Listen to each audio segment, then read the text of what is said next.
Good morning, DJ and PK. It's 97.5 The Zone. Welcome back. Where you been? Well, like me, you may have been on vacation. We were all off yesterday on New Year's, and some of you were off for more time than that, me included. So, it's 2025. It's time to get a reset for where some of our team stands. And that means college basketball for Utah and for BYU and for Utah State. Certainly the Utah Jazz and the Utah Hockey Club. We'll get to those coming up. Everybody had games on New Year's Eve or New Year's Day. And so we'll recap all those games. And later in the show, we're going to spend a lot of time on BYU football and Utah football. It really talked Big 12 because the Big 12 season is done with Arizona State losing to Texas in double overtime, a game they nearly stole. Coulda, woulda, shoulda. They made so many big plays, and then they couldn't make one big play on fourth down in overtime. Oops! Fourth and 15? Yeah, fourth and 13. And they give up a touchdown. Ouch. Ouch, and then they lose it in double OT. So we'll talk football later this morning. Let's start with the college hoops now. Utah State, what a road trip. 3 for 3. Win at St. Mary's, win at San Diego State, win at Nevada. St. Mary's, they dominated. San Diego State, they got dominated. They were down 17-18. They were down big, and they rallied, and they won that thing on a big shot in the final seconds. That was an awesome win. I don't know that it'll mean a lot in the long run because I think both those teams are going to the NCAA tournament. But hey, better to have the win than not have it, right? And then they follow it up. A lot of times you win a game like that, you have a letdown, and they didn't. They went to Nevada and won by 5. So great for the Aggies. I mean, this is why we love sports, right? Because as a sports fan, there's no way you think the Aggies are going to lose to a Big West team at home, no matter how good they are. Man, the coach called his shot. He said before the game, they're really good. UC San Diego is the best team we've played. And then after losing a home game, to go and sweep 3 road games at St. Mary's, at San Diego State, at Nevada. I mean, they played at least one NCAA tournament team. They probably played 2. There's a chance they played 3. Well, there's a chance they played 4 in a row if UC San Diego can win the Big West. That was a good stretch of schedule. And they went 3-1, and they lost the home game, won all 3 road games.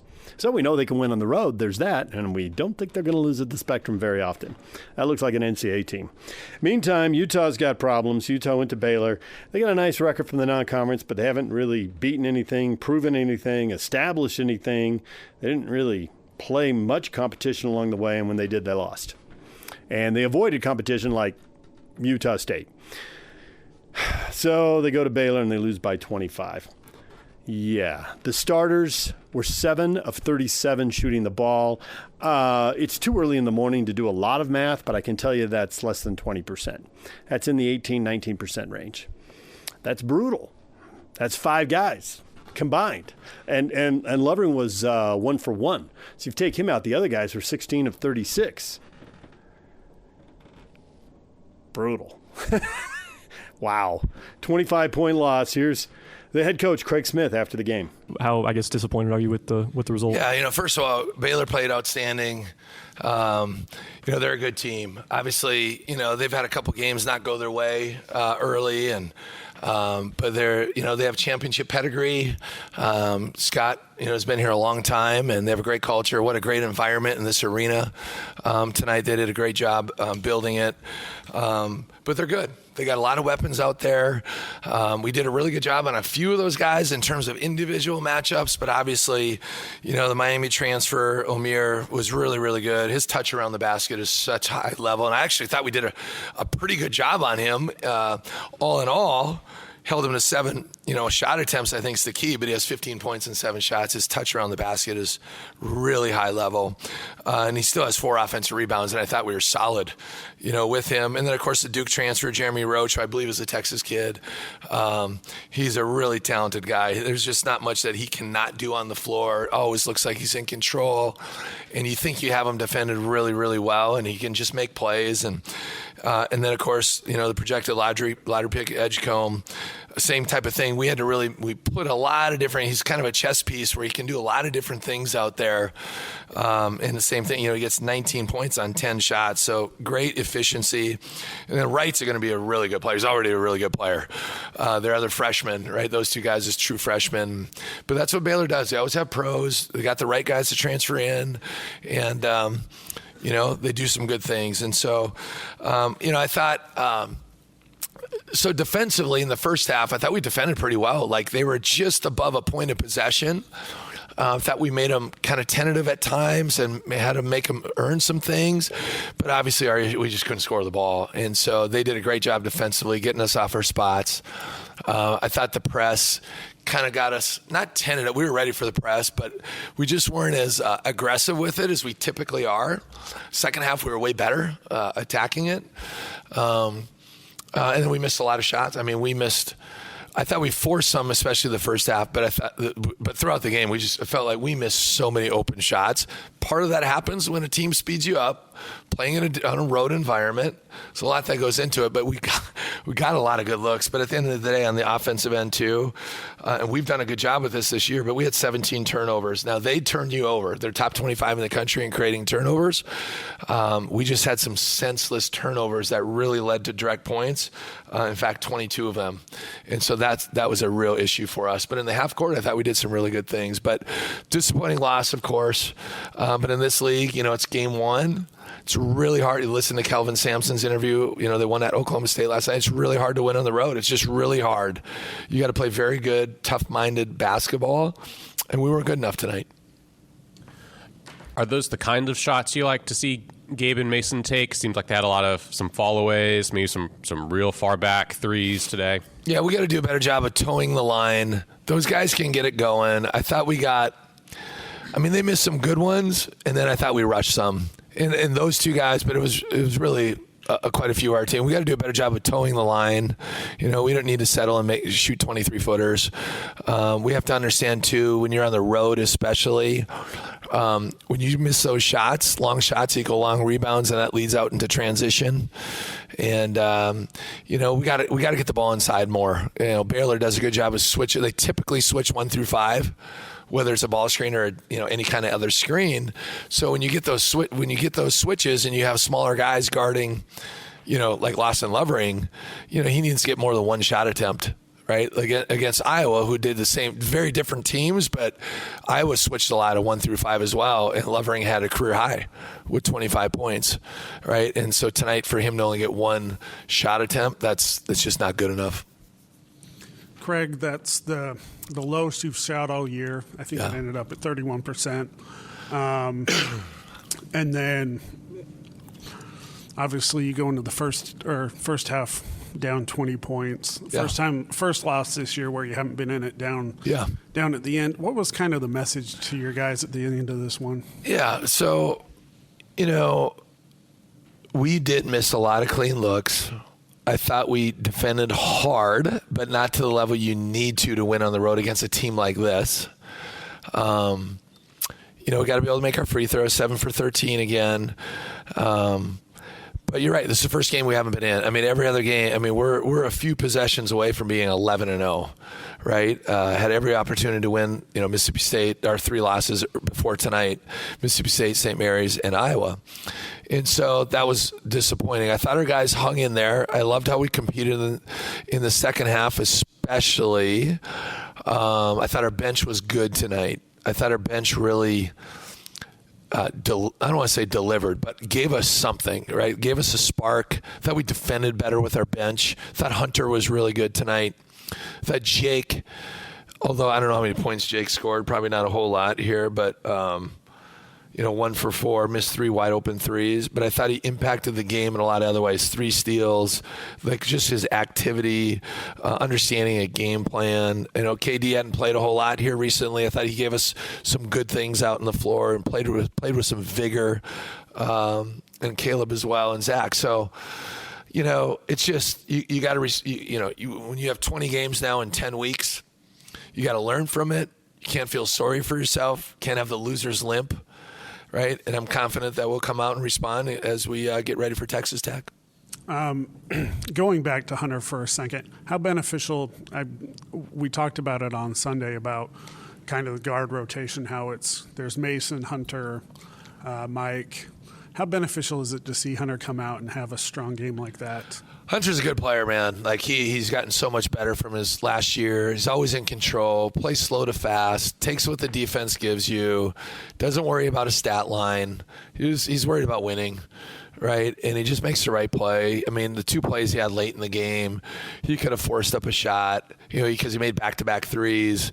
But he just probes the defense, drives in there, plays off of 2 feet, makes the right play, zipped it to the corner for Jake for an open 3, missed the shot, drives it, collapses the defense, kind of pump fakes, waits for a guy to cut, collapses the defense, hits it out to Miro. Miro has a wide open 3, missed the 3. Just makes a lot of winning plays, right? And so, a lot of games when the game gets over, it's like, man, we should have played Hunter more, because he just has such a good vibe and pulse of the game of basketball. And so we're going to need that. And we're going to need more of that from all of our guys. We just got to learn how to win. And I say it's a really important thing. Got to find ways to win. What do you make of Miro and Caleb obviously returning here for the? I mean, was that tough for them? Did you notice anything different this week from them? Well, first of all, I think the world of Miro and Caleb. They're great people. They're good. They're very good basketball players. Both going through on their own journey, right? Caleb, 2 great years. Both are super positive about Baylor. They say nothing but great things about their experience at Baylor, living here, the coaching staff, their teammates. Nothing but positive. Of course, and I never ask them, but it means maybe a little bit more, right? And sometimes that can put a little bit more undue pressure on you because you just want to, go. Miro is really practicing well coming in. He's still only a sophomore, didn't have much playing experience a year ago, so he's learning. Right, he's growing. He's seen the Big 12 firsthand, and he's played a great program. And then Caleb being a 5th-year guy, probably a little different perspective, right? Veteran guy, a lot of minutes under his belt, different types of players. But Caleb coming off the football, thing is kind of wild. But Caleb just brings so much energy to the floor, as you guys know. I mean, one thing about him, he's going to leave everything he's got out there, no matter what. And so we love those guys, right? And I'm sure it meant a little bit more to them. They didn't say it to me, and I didn't ask. So obviously, we'd like, they would have liked to probably have a little better homecoming, so to speak. Obviously, get your first taste of Big 12 play on the road, no less, against top 25 team. What did you kind of think of the atmosphere here? I know we've been talking Big 12 play for forever. Well, it was welcome to the Big 12 in a lot of respects. But, they had an electric – I thought, the football team's playing in a bowl game today. I don't know if they're playing right now, whatever it is. I knew our Josh Eilert, our assistant, who's been in the Big 12 for 16 or 17 years, he's done a really good job of helping convey, what this league is like. Now, sometimes you can overstate it. But there's no overstating the fact that how good and how great this league has been the last 6 years specifically. And Baylor's been a huge part of it. And now you build this brand new, it's really a world-class arena. It is. It's a state-of-the-art. What a great vibe. We came in here last night and got shots up with our team. And then you come in today, and I think they had a promotion of 5,000 free tickets or whatever it was. And it felt like it. It was packed. It has a great vibe in here, really unique setup.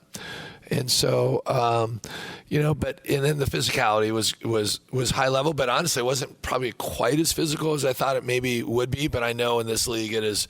You just look at the scores from yesterday. I have no clue what the scores are today, but look at the scores yesterday. So many low-scoring games where you got to guard and you got to play physical and you got to end possessions. You got to finish possessions. When you're at the rim, and that's easy to say. It's hard to do. And so we'll grow from this and we'll get better. But it's a great league. It's a great league, and I'm glad we're a part of it. Well, the Utes obviously have a lot of work to do. That was a dreadful game at Baylor. Coming up, we're going to hear from Kevin Young, Cougars blowing out Arizona State, and also we're going to hear from the Utah Hockey Club and the Utah Jazz, and we'll get to those clubs next. Stick with us. Good morning, DJ and PK. It's 97.5 The Zone. Well, we just heard from Craig Smith. Time now to hear from Kevin Young, the BYU head coach. The Cougars blowing out Arizona State by 20. I mean, they got it by double digits early. ASU clawed back, got within 5 at halftime. And then BYU came out of the locker room, immediately pushed the lead back up to double digits, and there it stayed. And they ended up winning by 20. So convincing start, not the toughest test in league. ASU's not going to be in the top half of that league. They're going to be in the bottom half, and we'll see. Maybe they're going to be in the bottom third or quarter. We'll see how that plays out. After what happened in football, I don't want to make too many broad proclamations about the way this is going to play out. But it looks like ASU's bottom half, maybe worse than that. So BYU gets a 20-point win. There will be bigger tests down the road, but a nice way to get things started, a nice Big 12 win. Well, I guess it didn't kick off 2025 because the game was on New Year's Eve. But you get the point. Here's the head coach, Kevin Young, after the game. Happy with our defense. You know, that's something that we've been harping on since that Providence game. So I thought there was a lot of carryover with the things that we've been asking our guys to do, you know, against obviously a high-level opponent. So that was good to see. And then I thought, you know, offensively, outside of a couple of turnovers here and there, I thought we played to our identity. You know, we really want to highlight, you know, driving and kicking and spraying out, which I thought we did a good job of. So happy with the carryover. You know, good to get that first Big 12 one out of the way and obviously move on to a tough Houston team. So I'll open it up. You held Arizona State to 21% from three. What was working so well in that perimeter defense, you felt? I mean, we've just harped on being connected on the defensive end of the floor, you know, really with the goal of trying to keep teams to shoot the shots we want them to shoot. You know, we kept them off the free throw line, I thought, for the most part, you know. That was a big part of it, and I thought the threes that we did give up were ones that were, you know, fairly contested. We'll have to look at some of them. I thought they got loose a little bit, but I think just being connected helped us there. 30 points for Richie, career high. What did you make of his performance today? He's a stud. You know, I've said it from day one. I mean, he's a flat-out stud. I mean, he's a guy that you can – a thing I love about him is just how hard he plays, number one, but then number two, he's, you know – you don't have to run stuff for him to be able to get shots now, although we do run some things for him from time to time. But he's very opportunistic, you know, looking to be aggressive. I think he takes good shots. He puts a ton of pressure on the defense. And, you know, he was a catalyst for us tonight. But he really has been all year. I think I've made that, you know, known in terms of how important he is to our team. You were having a tough shooting night. Is that just to be expected with the layoff that he had? Maybe. I mean, I thought – some of it is shot selection with him. You know, he takes some forced ones at time. I thought he got some really good looks that he normally makes. But, you know, he sat on that Providence loss and that performance more as well for a long time, where the rest of us have been able to flush that a long time ago. So I think I expected him to be pressing a little bit. I thought his floor game was good up until kind of the end there, where they put Quaintance on him, and that kid – my goodness, he's an all-world defender. That kid's impressive, but I think he kind of bothered Yegor a little bit. But he'll be good. I think it was good for him to play against, you know, that level of length, and he'll continue to get better. How much of a focus was your team bringing the physicality now that league plays here, or how they performed in that front? Good. I thought we were, you know, ball toughness really, I thought was what was the game decider tonight. First half, that's kind of how it got away from us. You know, we had a nice lead, and then we turned it over too much on some loose ball type stuff where we were just loose with the basketball. So that physicality, I think, shows its head in a lot of ways. You know, not just, you know, setting screens, I think, and rebounding. I think it's just ball toughness. It's how hard you cut. It's how hard you sprint back. And so that's something that we harp on every day. And I did think we were the more physical team tonight. Coach, you led from coast to coast, and Arizona State's kind of been known as a second half team. You outscored them by 15 in that second half. What was working in those last 20 minutes? I just thought we played to, you know, our identity. You know, I got a great coaching staff here with me. You know, Dunson and Burgess had coached against these guys in the Pac-12 and had made that same point in terms of how good this team is, you know, in the second half, but also coming back from deficit. So I thought our guys did a good job of, you know, staying the course with the game plan, and we were able to, you know, push the lead out because of it. You haven't scored 36 to 24 in the paint. You talk about the physicality of the more physical teams. Is that evidence of that, the fact you guys dominated on the interior?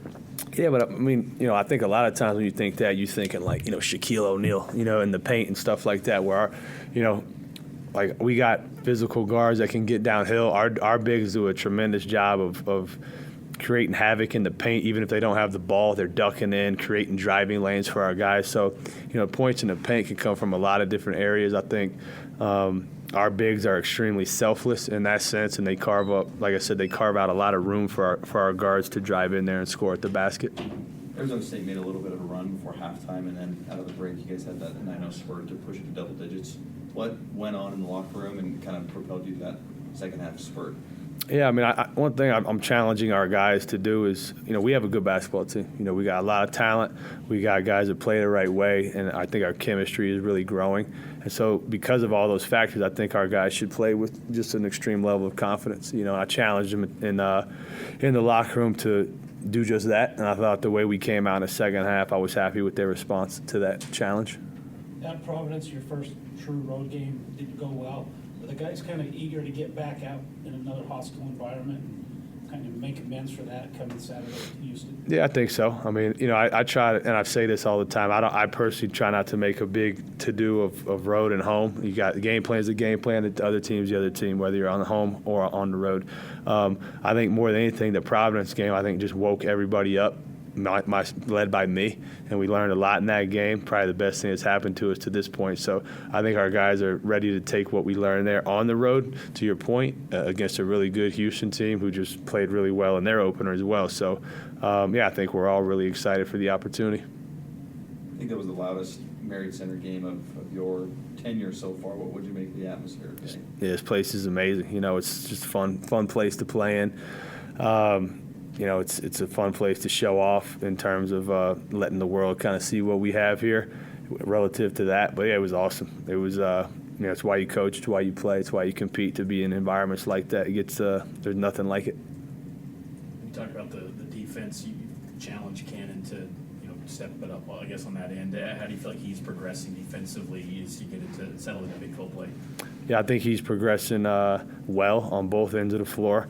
I thought he made a really nice play, and really to start the second half, to get that 9-0 run, he was in there and got a deflection and got a sound transition. So, my biggest thing with Cannon and Jaeger is just continue to just try to help them get better every day. And if we do that and just think about what the best versions of them look like in March, that gets me excited relative to what else we have in our locker room. There's no buys during conference season here, so it's 2 games a week. How eager are you to be in a more set rotation of games going forward? It'll be good. Like I've said it a bunch, like all the practice time is driving me crazy a little bit. So knowing like the cadence will be good. And I think we've got a nice blueprint in terms of how to handle it. Last question. Houston held Oklahoma State to 47 last night. Just did you watch that game, and maybe just some of your thoughts on Houston a little bit? Yeah, I've watched some of it. I got to really get up to speed here in the next couple of days. But, I kind of know what their mantra is, in terms of their defense and how physical they are and so forth. But look, I mean, we're a tough team to prep for. We got shooters all over the floor. So, you got to pick your poison with our team, which I think allows us to play in a little bit more space than maybe some of our counterparts. So look forward to that's the fun part of coaching, right? Is the chess match part of it. And so Kelvin's obviously extremely experienced, built a great program at Houston, and that's one of the reasons why the Big 12 was so enticing for me, was to go in and play against the best coaches and the best players. So here we go. All right, there's BYU basketball coach Kevin Young after the game. So basically, not that much has changed. I think over the last 2 weeks, as people have taken vacation and you've drifted in and out and maybe lost track.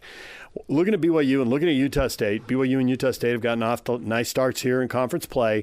They both look like NCAA tournament teams, and Utah does not look like an NCAA tournament team and got off to a bad start in the league. And if you haven't paid any attention on the last 2 weeks, that's probably what you thought of those 3 teams 2 weeks ago. So I think really, as big as the games have been, the scores, the wins, it's really just confirmed what we thought. Didn't contain the surprises that, say, the college football season contained. But there's still a ways to go. Plenty of time for surprises. All right, we got to take a break now. When we come back, we'll talk a little hockey, Utah Hockey Club, bad times.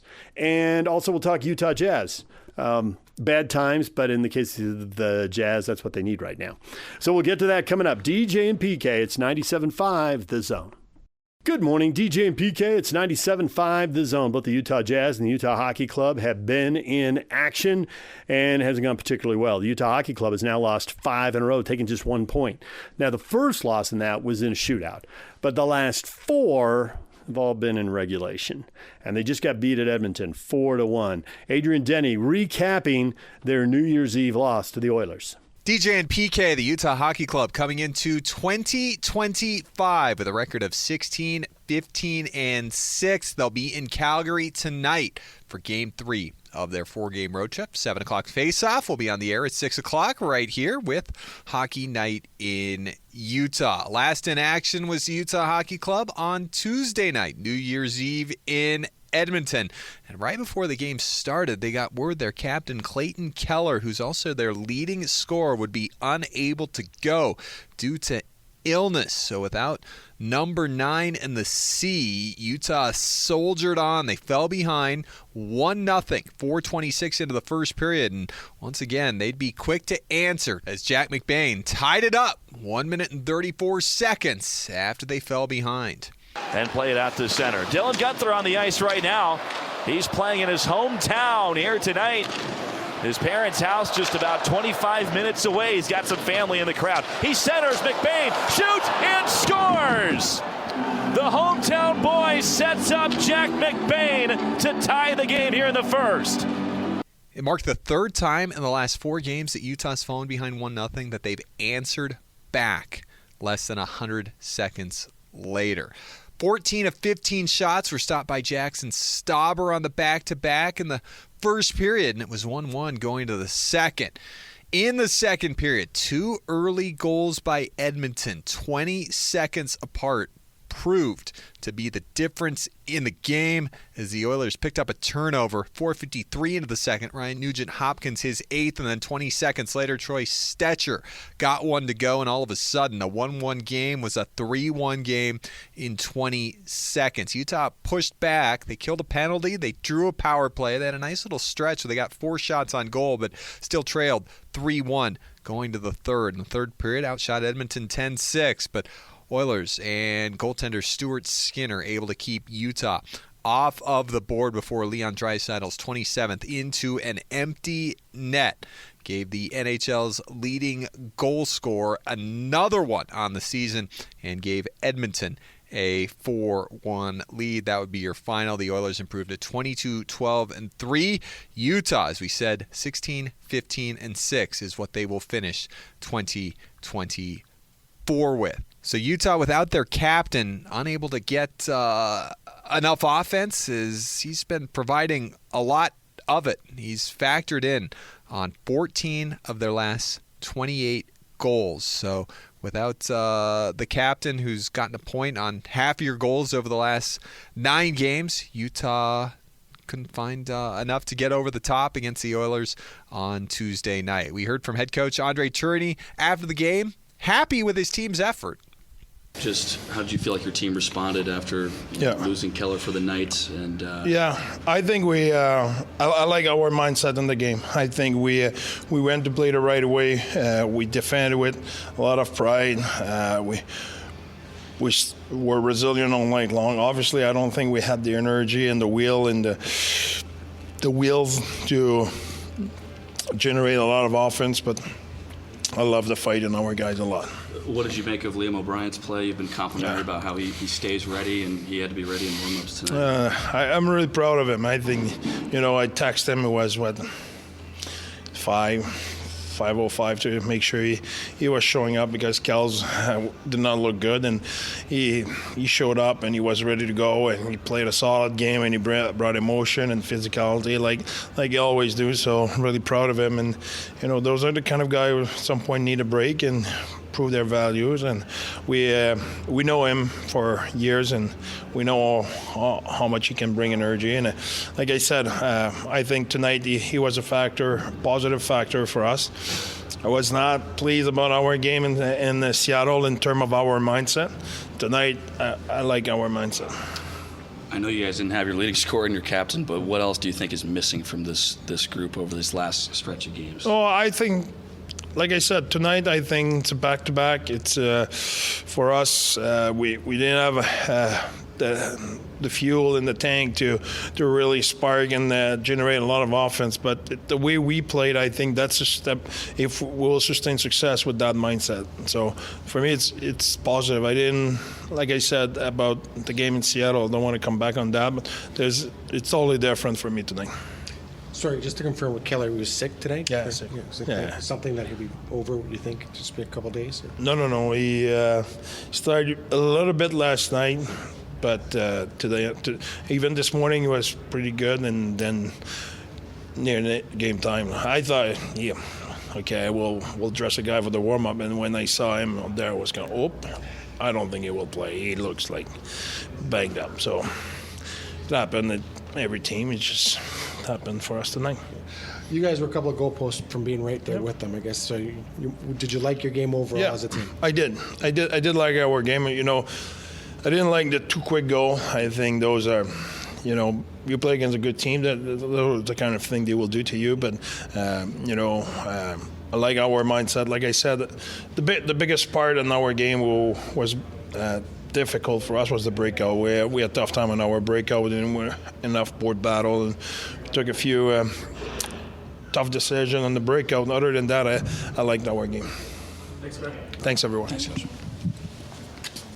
With Clayton Keller unable to go late, it gave Liam O'Brien an opportunity to play for the first time since October 28th. 27 straight games. Utah had gone with the same forward combinations, and Liam was the odd man out, with Utah picking up some big wins during that stretch, including this 9-5-3 run that they're currently on right now, headed into 2025. So Spicy Tuna goes back in, and boy, did he have a big impact. Led the team with 6 hits, had a couple of good shots, some good scoring chances, hitting the pipe of the goal on a couple chances as well. So he was ready to go and had a good game. We heard from him afterwards as well. Liam, back in the lineup, how did it feel out there, and how did you feel first game back since October? Yeah, I mean, it was. I'd be lying if I said it wasn't tough. It was tough the first little bit just to get the timing down and just the feel. It's the NHL, right? So, but then after that, once I kind of got into the flow of the game, I felt pretty good, and I just found myself getting more and more comfortable, and yeah. Bear has been very complimentary about your readiness as a professional, being ready to be inserted. I mean, did that just have to play out again, going in there for warm-ups as the extra guy and then getting tapped on the shoulder? Yeah, I mean, that's my job. My job is to always be ready, and these are the types of situations that you stay ready for, and I was ready to play. I was even got a nap in this afternoon, so I was ready to play. I knew we had some guys that were sick and stuff, so I was obviously definitely don't want Clayton Keller not in your lineup, but I was happy to fill in. You guys had a bit of a pushback there in the third. What was that like, trying to tilt the ice back in your favor after they had those two in the second?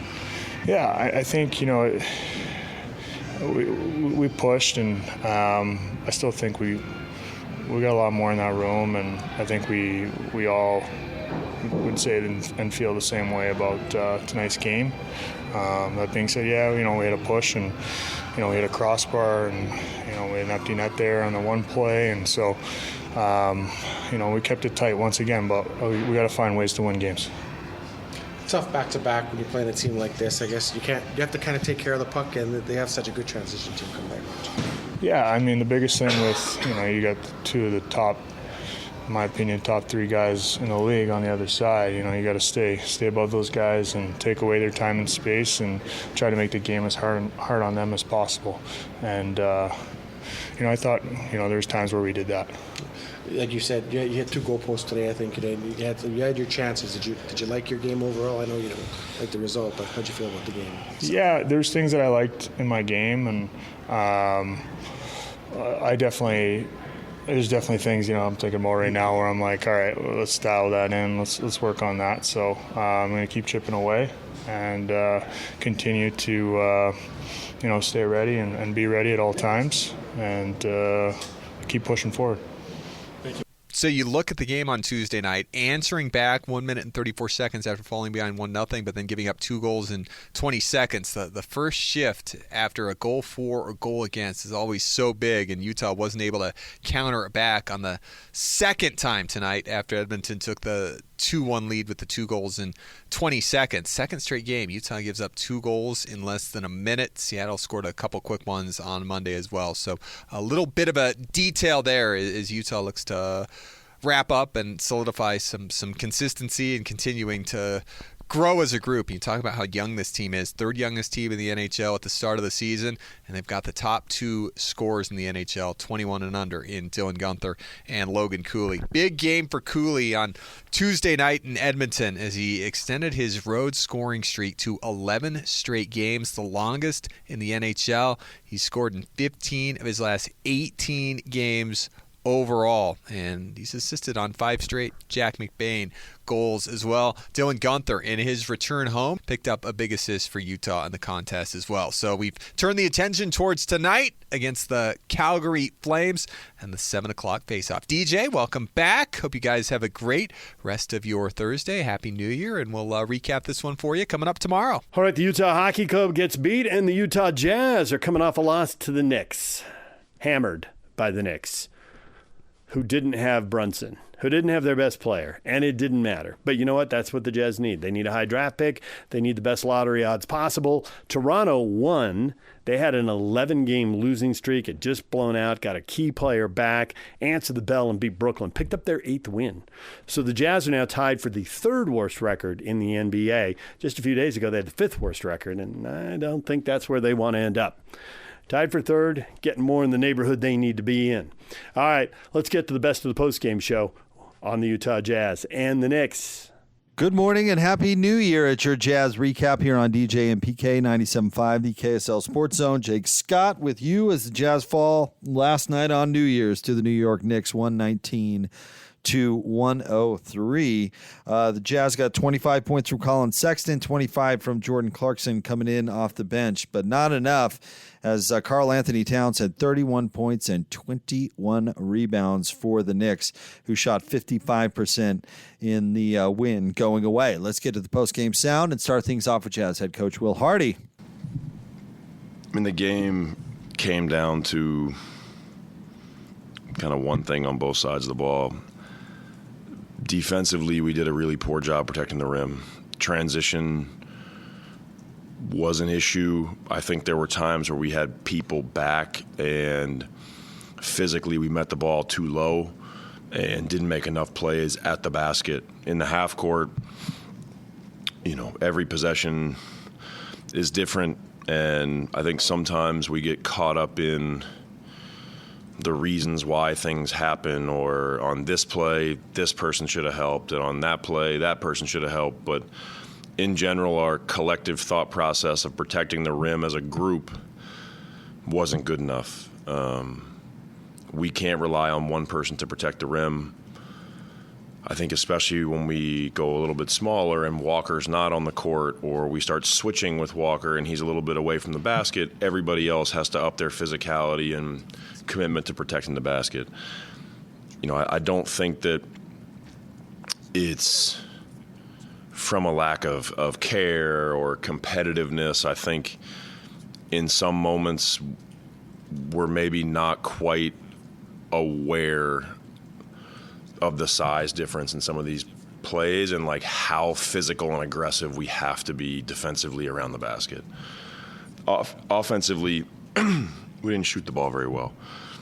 There were some turnovers that were sloppy, in particularly, late, but the ones when we're down 15 with 3 minutes to go, I don't think are the ones that decide the game. 13 for 43 from 3. It's not what I would expect. Lowry being 1 for 10 is not what I would expect.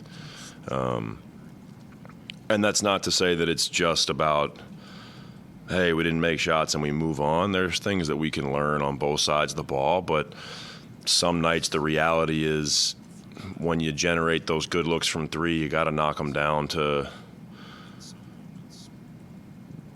keep the momentum and the balance of the game right, because asking your defense to get 8 stops in a row to stay in a game, that sounds good to the coaches. It's really unrealistic. So it's a night where I do think that, we take more shots than them, which has been an issue for us in some of our recent games with turnovers and rebounding. I thought we rebounded the ball great tonight.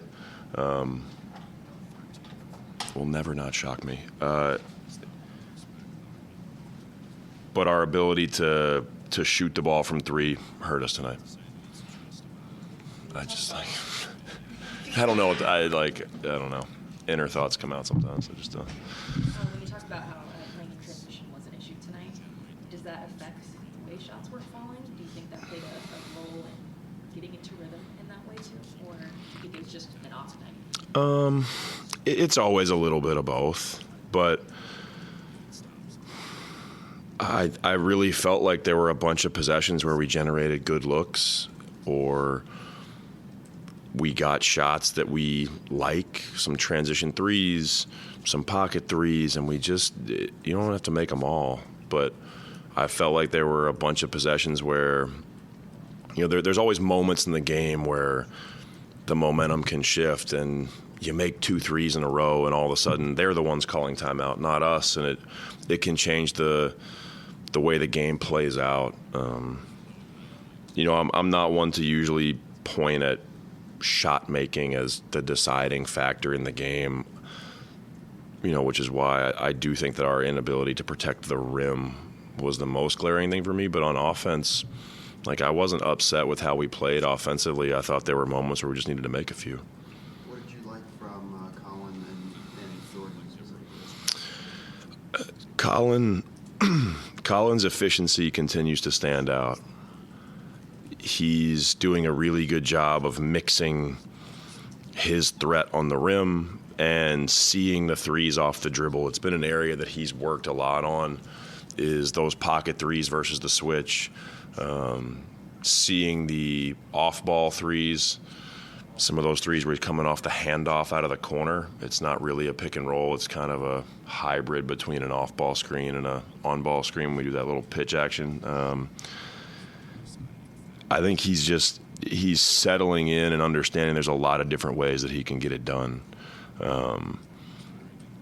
Colin's played a lot of his career on the ball. There are lineups with us where he has the ball more. There's also some moments where he's playing more off ball. So I think he's found a really good balance in terms of ways that he can generate shots. When you look at you obviously talk about the ability or inability to protect the rim, how much pressure does someone like Towns put on your defense on Walker when you're having to come out so far at him, but also when he sees that you guys are willing to do that he wants to put the ball in the floor and obviously put pressure on the rim as well? Yeah, playing against Towns is way more of a mental battle because the threes are loud. But the reality is he took 20 shots tonight and 6 of them were threes. It's not like he bombed away and shot 14 of them. And I think that's where he does a good job. And I think Tibbs is doing a really good job with Towns with the mixture. But when he makes 2 in a row like he did in that first half, it warps your brain. And you start thinking that, oh, man, he's killing us from 3.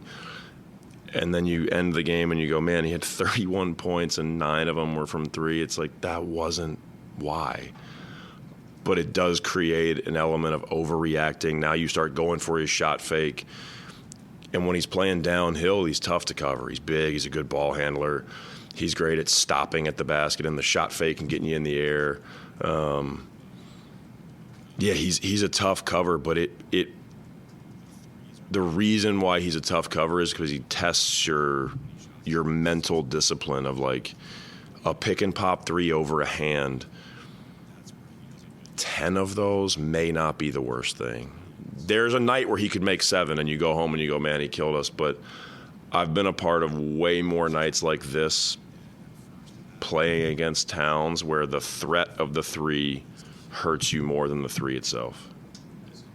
You went to that 5-man bench lineup with Kyle at center for a few stretches. What did you see from that? I thought that we really struggled to protect the rim. I felt like in general, you know, we had some moments where we got some good looks, but I'm looking now and the bench was 3 for 16 from 3. I wouldn't expect that to be the reality every night. But it put a lot of pressure on our defense because then they were out running in transition. You know, you asked about Jordan earlier, and I didn't answer that. Jordan's playmaking is special. He can make something out of nothing about as well as anybody. And when you play against a good physical team like the Knicks and they take that first and second action away, you do need people to make plays the last 9 seconds of the shot clock, and Jordan's really special in that area. That is Jazz head coach Will Hardy. Now on to the players. Let's hear from Jordan Clarkson. But yeah, I just feel comfortable in those situations and, you know, trying to make something and create something late in the clock. But just trying to finish and score in those situations. Do you take pride in being that kind of veteran presence on that second unit with a lot of young guys? Yeah, I think it takes a lot more communication and like focus for me to do that. So, but it's something I've been, you know, harping on a lot this season, just because of the experience and the guys that we have on this team. So, just been trying to do that. Your 25 points tonight. What was working on the court against that Knicks team?